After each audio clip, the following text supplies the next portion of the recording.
অনেকেই জানি না অ্যালোভেরা দিয়ে ফেসিয়াল করা যায় আর টুথপেস্ট দিয়ে মেকআপ করা যায়। এটাই বন্ধুরা তোমাদের দেখাবো। হাই হ্যালো বন্ধুরা, কেমন আছো?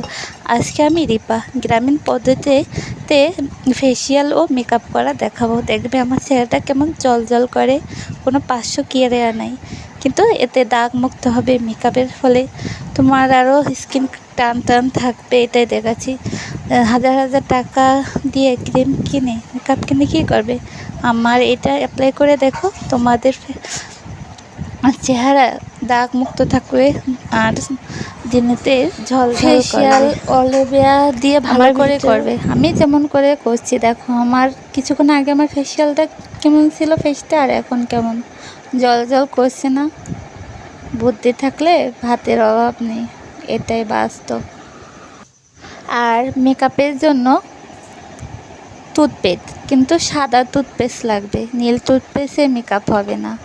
এই যে আমি যে কোম্পানির টুথপেস্ট নিছি, এই টুথপেস্ট দিয়েই মেকআপ করবে। যে রকমের চায়, কারো ধবধবে ফেস, কেউ হালকা, যে রকমের করতে চাও সেই রকমই হবে।